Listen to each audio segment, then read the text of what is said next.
What's going on, guys? It's Asal, and today we're going to be talking about what I think Battlefield 5 needs in order to be successful. I asked you guys in a previous video what you wanted to see in Battlefield 5, and the response was actually quite intense, so I want to go over some of the key features that I think will make the next Battlefield title be successful, and how it will move the series forward. The most important feature that Battlefield 5 must have is the ability to run the game without crashing, stuttering, or lagging. Now, you might say this goes without saying, but given that the launch of Battlefield 4 suffered all of these things, it really does need to be said. Now, the player base of Battlefield 4 was pretty annoyed with how the game launched, and many people actually went elsewhere, as the seemingly endless list of bugs really did ruin the game experience for a lot of players, because we could get all the new features that we ever wanted, but without stability, we'll never really be able to enjoy them. Moving on to some actual concrete new features. Battlefield 5 will really need to return to the roots of the franchise and continue to build on those. First, we're talking about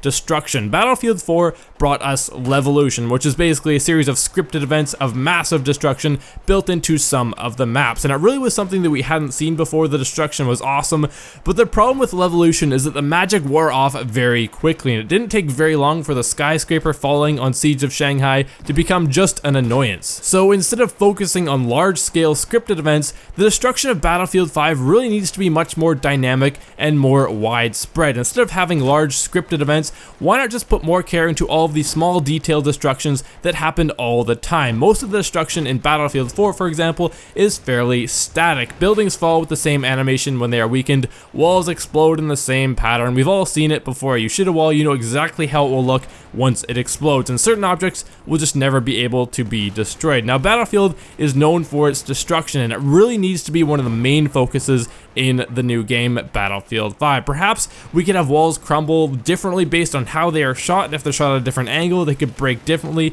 just adding a much bigger scale to the game. You never really know what's going to happen. The possibilities really are endless, and I believe more dynamic destruction really is a key feature that will make Battlefield 5 a true evolution of the Battlefield series. Another thing that Battlefield 5 really needs to build on is the scale that Battlefield games are known and loved for. If we take a look at Battlefield Hardline, one of the main reasons people got bored with the game and stopped playing it is because of the lack of scale. There's no destruction, the maps are smaller, well, there are some vehicles, but the vehicle gameplay is much smaller than it is in Battlefield 4. So sure, the gameplay was pretty fun, but it's very limited with what you can do when put alongside Battlefield 4. They really need to keep pushing large maps, vehicle-focused gameplay, lots of vehicles, mind you, teamwork, and just a big, unique arsenal, a balanced arsenal at that. That's really important. And looking back at our previous point, if we bring in the dynamic destruction, blending all of these items together creates really endless possibilities, and that's what people play Battlefield for. They play it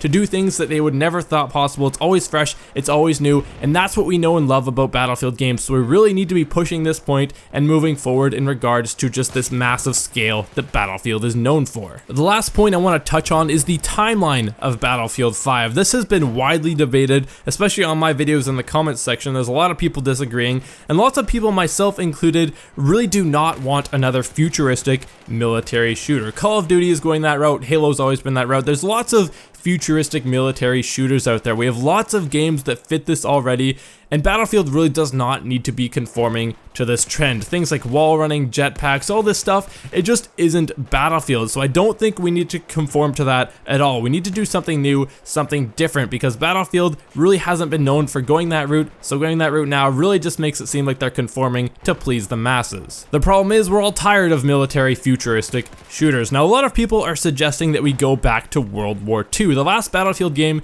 set in World War II was Battlefield 1943 back in 2009, which was very popular, and it's been a long time, well, I mean, a long time relatively speaking in video game world. It's been 6 years since then, almost 7 years, so it'll be pretty awesome to see what a World War II game would look like on the Frostbite engine. DICE has a lot of options regarding the setting of Battlefield 5, though we do know for sure that it will be a military shooter, which is very good news. No more spin-offs, no more cops and robbers, so as long as they're sticking with that military theme, in my opinion, there isn't too much they can do to mess up the game, as long as they don't jump too far into the future. Now, if you've enjoyed this video, please hit that like button. I always appreciate that very much, and if you want to see more Battlefield 5 content and just Battlefield content in general, be sure to subscribe to my channel. Everyone, this has been Asal, and I will see you guys next time.